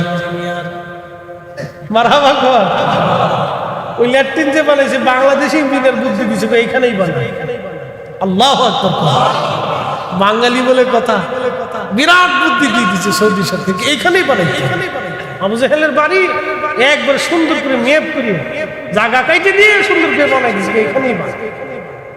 সারা জীবন হাজিরা সন্তুষ্ট হবে, আসবে একটু কুত্তে হইলেও মুততে থিয়ে না, হাজিরা ওখানে গেলেই চিন্তা করে একটু বেসাব মেরে দিয়েছে। আবু জাহেলের বাড়ি তো একটু জিনিস রেখে দিয়েছে, যে থাক তোর এখানে রেখে দিয়ে গেল। আল্লাহ, খুব মনোযোগ দিয়ে হাজির ওইখানে গেলে পেশাব পায়খানা সারা আবু জাহেলের বাড়ি, তারই অদূরে ডান দিকে তাকাবেন, এখন বর্তমানে লাইব্রেরি, আল্লাহর নবীর বেলাদতের ঘর, নবীজির জন্মস্থান, জন্ম মুবারকের জায়গা, আগমনের জায়গা। ওইখানে চলে গেলেন হালিমাতুস সাদিয়া রাদিয়াল্লাহু আনহা। তিনি বললেন দোলনার ভিতরে শোয়া আছে। আমি ধীরে ধীরে ধীরে ধীরে গেলাম, যে দেখি সবুজ রেশমের কাপড় দিয়ে আল্লাহর নবীর গা মোবারক বক্ষ মোবারক ঘিরে রাখা, সবুজ রেশমের কাপড়, জান্নাতি কাপড়। আর একটা কাপড় ছিল সাদা। আল্লামা ইমাম মোল্লা আলী কারি মক্কাল মাউরিদের মধ্যে লেখেন, সাদা কাপড় দিয়ে নিচে এবং সবুজ কাপড় দিয়ে নবীজি আবৃত করা, এত সুন্দর ঘ্রাণ আসতেছিল, এতই চমৎকার ঘ্রাণ। হালিমা বলতেছে, দুনিয়ার মানুষে আমি যখন চেহারার দিকে তাকাইলাম, দেখলাম মানুষ এত সুন্দর হতে পারে কখনো কল্পনাতে ছিল না। একবার জোরে বলা যাবে কি ইয়া রাসূলুল্লাহ? ত্রিভুবনের প্রিয় মুহাম্মদ এলো রে দুনিয়ায়, সাগর আকাশ বাতাস দেখবি যদি আয় রে সাগর আকাশ বাতাস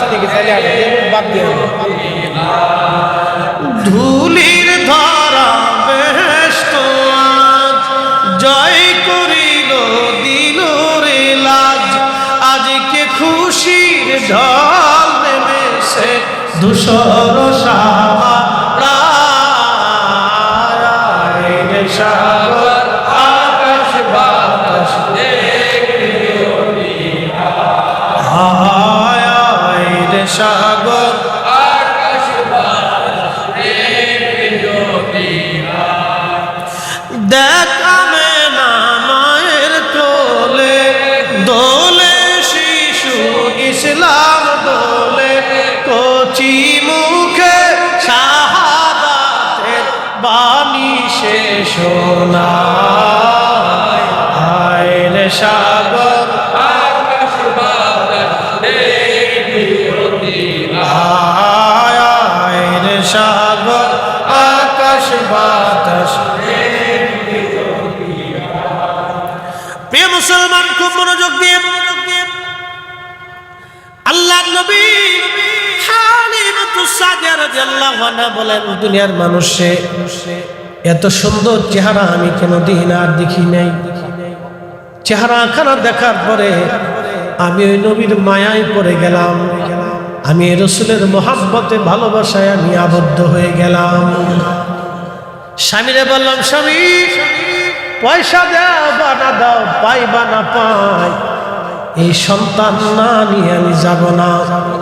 মানুষ এত সুন্দর কি করে হতে পারে, বাচ্চা এত সুন্দর কি করে হতে পারে? দেখবেন মায়েরা ছোট ছোট বাচ্চা দেখলে তারা আদর করে, আল্লাহ তাদের কলিজার ভিতরে বাচ্চাদের প্রতি ভালোবাসা দিয়ে দেয়। হালিমা বলতেছেন, দুনিয়ার মানুষটি বক্ষ মুবারকের উপর থেকে আমি সবুজ রেশমের কাপড় সরাইয়া বক্ষ মুবারকের উপর আমি আমার আঙ্গুল হাত আলতো আলতো করে মেসেজ করতেছিলাম, যাতে নবীর ঘুম ভাঙে। ঘুম ভেঙে গেল আমার নবীর। আমার দিকে তাকাইয়া রহমতের নবী একটা ছোট্ট করে মুস্কি হাসি দিলেন। ওই হাসি এতই সুন্দর, আমি আরো পাগল হয়ে গেলাম, আমি আরো আশ্চর্য।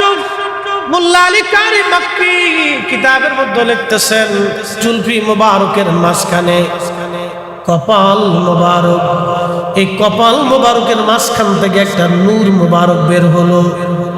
এই নূর মুবারক বের হয়ে আসমানের দিকে খিলালাস সামা, মধ্য আকাশ পর্যন্ত এই নূর মুবারক চলে গেল। হালিমাতুস সাদিয়া বলেন, আমি কপাল মুবারকে চুমা খাইলাম। চুমা খাই আমি বুঝতে পারলাম এই শিশু সাধারণ কোন শিশু না। এই শিশু আর 10টা বাচ্চার মতো না। কোলের মধ্যে নিলাম আমি, আমার স্তনের দুগ্ধ ধরে পান করাইলাম। আমি দুর্বল ছিলাম, সবল হয়ে গেলাম। আমার উট একটা দৌড় দিয়ে কাবা শরীফের সামনে যাইয়া হেরে যাইয়া আমার উট সেজদার মধ্যে পড়ে গেল, উট সেজদার মধ্যে পড়ে গেল, উট সেজদার মধ্যে পড়ে গেল দৌড়াইয়া। আল্লাহু আকবার। হালিমাতুস সাদিয়া বললেন, আমি আমার রাসূলকে আদর করতে লাগলাম, খাওয়াইতে লাগলাম।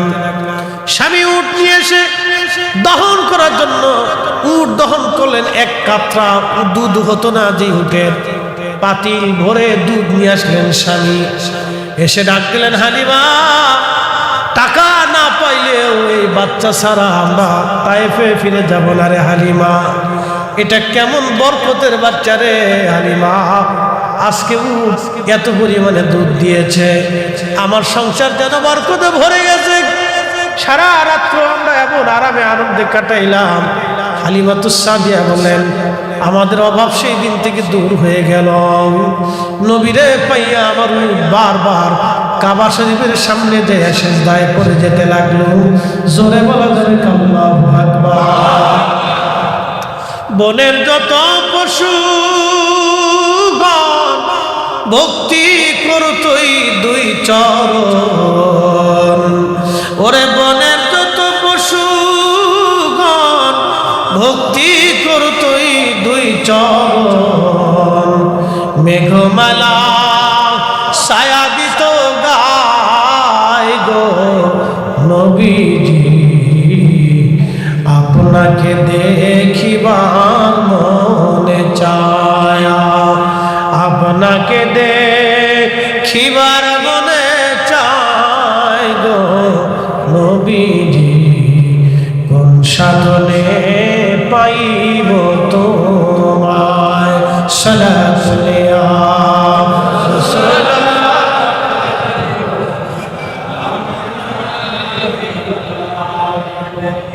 সালাতু আলাইয়া রাসূলুল্লাহ, আলাইকুম সালাম ইয়া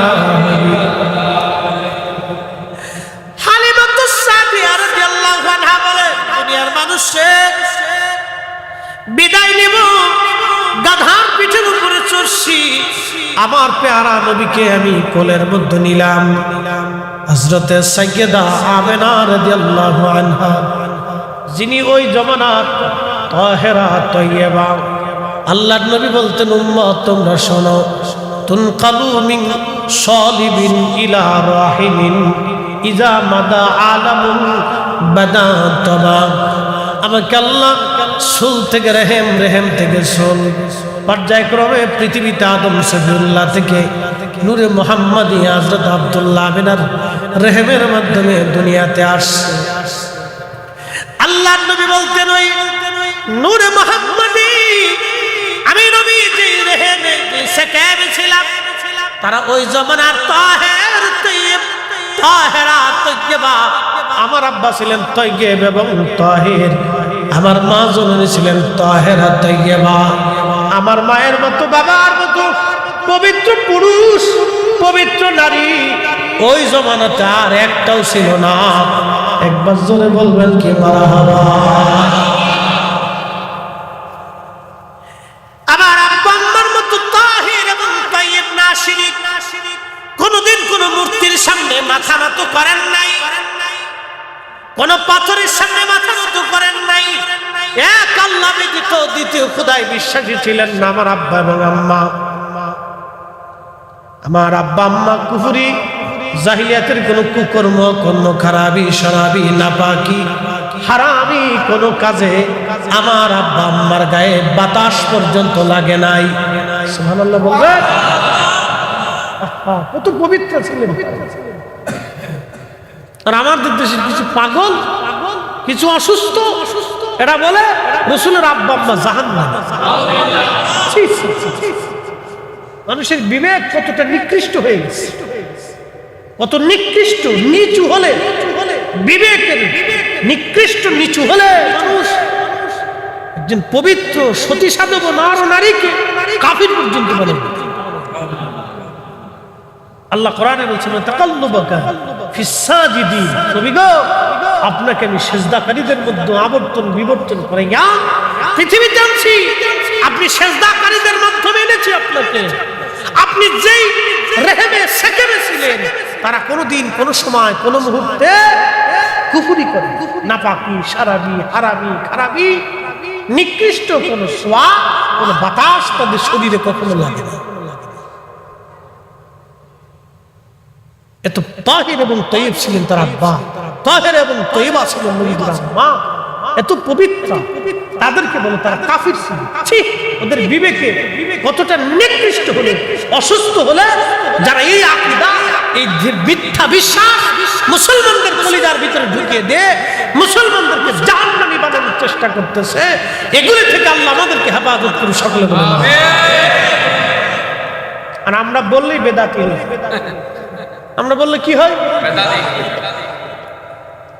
এ পাইছে একটা অস্ত্র বেদাতি, পাইছে আর একটা মাজার হুজার, এ পাইছে।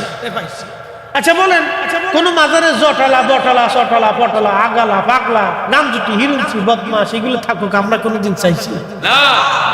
সমর্থন করছি? হ্যাঁ, এগুলিকে আমরা চাই। মাজার পরিষ্কার হবে, কোন ওলির মাজার এগুলি থাকতে পারে। ওলিরা পবিত্র ছিল, সাধক ছিল, নামাজি ছিলেন, পরহেজগার ছিলেন, তাহাজ্জুদ গুজারি ছিলেন, জিকির কর্ণ বলা ছিলেন। তাদের মাজারও জিকির কর্ণ বলানো থাকবে, নামাজি থাকবে, এতিম থাকবে, মাদ্রাসা হবে, মসজিদ হবে, জিকির কর্ণ বলা হবে, কোরআন তেলাওয়াত হবে। প্রত্যেকটা মাজার চলবে, এতিমখানা হোক, মাদ্রাসা হোক, কোরআন তেলাওয়াত হোক, নবীর দুরূদ মিলাদ হোক, জিকির হোক, জিয়ারত হোক।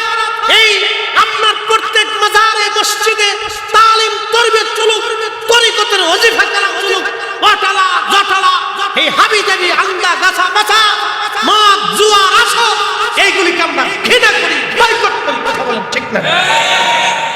সুন্নি জামাতের সাথে এগুলির কোনো সম্পর্ক নেই, কোনো সম্পর্ক, কোনো সম্পর্ক হতেই পারে।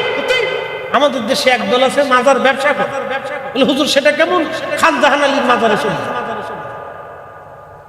ওই বগুড়া একটা মাজার শরীফ আছে, একজন মহান আল্লাহর ওলি, তিনি যুদ্ধ করেছিলেন, ইসলাম প্রচার করেছিলেন।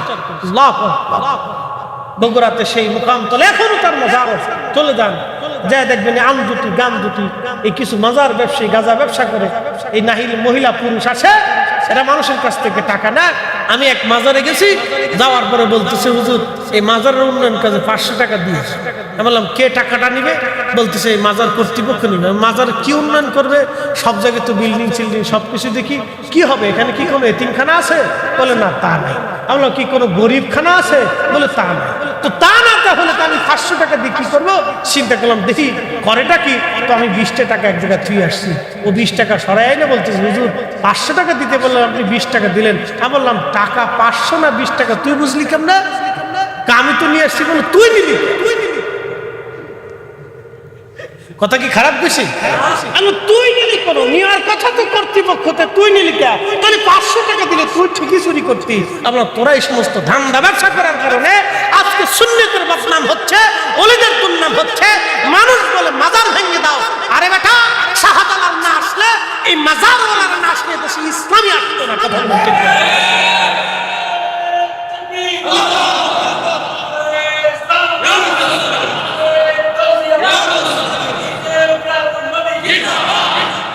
এই মাজার থেকে ওয়াটালা, জটালা, পটালা, এই সমস্ত গাঞ্জটি পাঞ্জটি এগুলো সব স্রেফ বের করে দিয়ে, ফিটাইয়া বের করে দিয়ে মাজারকে পবিত্র করতে হয়। দিন ও মিল্লাত নিয়ে ফাজলিমি চলতেছে। 360 আউলিয়া দেশে ছিলেন আল্লাহর দিন প্রতিষ্ঠিত করার জন্য। ওখানে গাঞ্জটি, জটালা, পটালা কেন থাকবে? যত গাঞ্জটি, জটালা, পটালা সব লালন শাহ মাজারে পাঠায়, ওইখানে চলে। শাহজালালের মাজারে কি? শাহপরানের মাজারে কি? শাহ মাকদুমের মাজারে কি? শাহ আলী বুগদাদির মাজারে কি? খান জাহানের মাজারে কি? ও সব চলে যাবে লালনের মাজারে।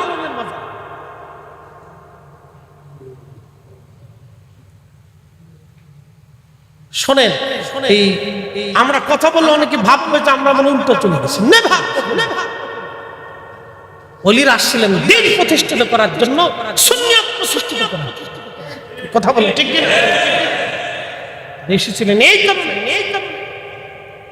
আমরা স্রেফ তাদের মাজার সমূহকে পবিত্র দেখতে চাই।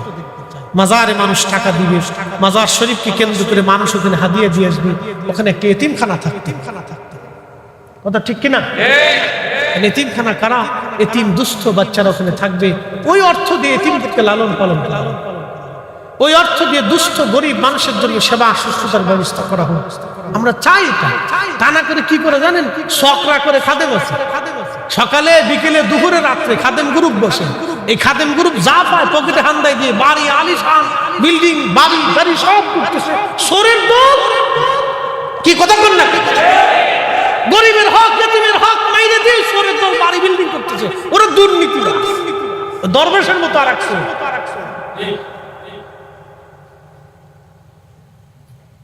জন্য এগুলো দুঃখের সাথে কথাগুলো আজকে বলতেছি। বাবা, ওলিরা আসছিলেন আল্লাহ দ্বীন প্রতিষ্ঠিত করার জন্য, দ্বীন কায়েম করার জন্য আসছিলেন। এই জমিনে তারা রাসূলুল্লাহর মহব্বত দিয়ে উম্মতের কলিজাকে সিক্ত করে গেছে। যদি তারা না আসতেন, এগুলি আমরা কিছুই বুঝতাম না। আপনি একটা জিনিস দেখেন তো, আমার দিকে তাকান, বাংলাদেশে কত দরবার আছে সুন্নি, শত শত হাজার হাজার কি আছে না? বাংলাদেশে অন্তত বড় বড় দরবার আছে 20টা দরবারের অন্তত লক্ষ লক্ষ কোটি কোটি মুরিদ আছে, আছে না? নাই? বলেন তো, সব দরবারের, সমস্ত দরবারের মুরিদরা যদি মাথায় টুপি পরে পাগড়ি মাথায় দিয়ে ঢাকা শহরের দিকে ধাবিত হয়, ঢাকা শহর জায়গা হবে? জায়গা হবে? রাজধানীতে জায়গা দিতে পারবে? লক্ষ লক্ষ কোটি কোটি মানুষ ঢাকা শহরে মানুষের সয়লাভ। সুন্নিয়তের জোয়ার বিরাট, অসংখ্য মানুষ, কিন্তু ইউনিটি নেই, একতা নাই। যায় দেখেন সুন্নিয়তের কোটি কোটি কোটি। এখনো যদি আপনি ইয়া নবী সালামু আলাইকা বলে দাঁড়ায় যান, 100 জনের 99 জন দাঁড়ায় যান। তার অর্থ হচ্ছে আল্লাহর নবীর প্রেম ভালোবাসা এই বাংলার জীবনের প্রত্যেকটা মুসলমানের হৃদয়ে তারা লালন করে। হয়তো কিছু মানুষের কারণে 1% লোক বক্রতা আসতে পারে, কিন্তু শত মানুষের ভিতরে 99 জন মানুষ অবশ্যই রাসূলুল্লাহর মহব্বতে দাঁড়ায় যাবেই, আপনি বসাইতে পারবেন না। আপনি পরিসংখ্যান করুন। তার মানে বোঝা গেল এদেশে সুন্নি পার্সেন্ট শতকরা 99, শতকরা 99। এই জাতি যদি একবার খেপে যায়, ও ট্যাকেল দেওয়ার মতো কোন সরকার বাংলাদেশে না। কি কথা কন না কেন? কিন্তু আমরা প্রত্যেকটা মাজার শরীফকে একবার কলঙ্ক মুক্ত দেখতে চাই। কিছু মানুষের জন্য এত বড় ওলির কলঙ্ক হতে পারে, কি কথা ঠিক না? কিছু মানুষের এই কারণে কলঙ্ক হতে পারে না। হুট করে একজন যে সেজদায় পড়ে যাবে, ওর এই আজাইরে ভক্তির জন্য এই এত বড় মাসলাকের দুর্নাম আমরা বহন করতে পারবো, ঠিক কিনা? হুট করে যে সেজদার মধ্যে পড়ে যাবা, তুমি আবেগ দেখাবো, আর তোমার এই আজাইরে আবেগের জন্য পুরা সুন্নি জামাত প্রশ্নবিদ্ধ হবে। এই সমস্ত আজাইরে জিনিস আমরা মাথায় করে গাড়ি করে ফুজারি আখ্যা নিয়ে আমরা রাস্তাঘাটে চলতে পারবো না, ঠিক কিনা? সুন্নি জামাত পবিত্র জিনিস, এটা পবিত্র মানহাজ, এটা পবিত্র তরিকা, এটা রাসূলুল্লাহর ইশকের তরিকা। এই ইশকে ফানা হইয়া, এই ইশকে জীবন দিয়া পৃথিবীর বড় বড় ওলিরা তারা দুনিয়াতে ইতিহাস রচনা করে গেছে, ঠিক কিনা? মোহতারাম উপস্থিতি, এগুলো আমাদেরকে বুঝতে হবে। বাবাজি, পবিত্র সুন্নিয়ত অনেক বড় দামি একটি ইমানি মানহাজ, অনেক বড় দামি পবিত্র একটি ইমানি মানহাজ। যা হোক, অনেক কথা। প্রিয় উপস্থিতি, তো আল্লাহ রসুলের জীবনী আর বলবো না, আমি একটা আলোচনা রেখে আসছিলাম, ওখান থেকে শেষ করব। মায়ের পেটের ভিতর সন্তান 4 মাস বয়সে আল্লাহ রুহু দেয়। কত মাস বয়সে? 4 মাস বয়সে। শুধু রুহু দেয় না, আরো 4টে জিনিস। একসাথে বলেন তো আল্লাহু আকবার। কয়টা জিনিস দেয়? 4টে। হ্যাঁ, লিয়ে বইলে অ্যাসিডিটি হয়, মানে আমরা বক্তা তো, এই খাওয়ার তো কোনো টাইম নেই। জুমার আগে খাইছি, মসজিদে যাওয়ার আগে খাইছি, আবার এখানে এসে খাইছি। মাঝখানে এই চা নাস্তাটা, এই জন্য লেবুর রস বেশি খেলে শেষে অ্যাসিডিটি হয়, গ্যাস্ট্রিকের সমস্যা। যাক আলহামদুলিল্লাহ, আমার আদত হলো 2 বেলা খাওয়ার অভ্যাস, 2 বেলা খাই, দুপুর একবার আর রাত্রে বয়ানের আগে একবার, আর খাওয়া দাওয়া করি, আর সামথিং চাটা এগুলো বেশি খাই। তো খুব মনোযোগ দিয়ে মায়ের রেহেমের ভিতরে আল্লাহ যখন আমরা রুহ দিছি তখন আমাদেরকে 4টা জিনিস আল্লাহ লিপিবদ্ধ করে দিচ্ছে। হযরতে জিবরাইল আমিনকে আল্লাহর নবী ডাক দিয়ে বললেন, জিবরাইল 4টে জিনিস আমার বান্দার জন্য নিযুক্ত করে দাও। 1 নাম্বার, তুমি নিযুক্ত করবা বান্দার হায়াত, কতদিন সে পৃথিবীতে বেঁচে থাকবে।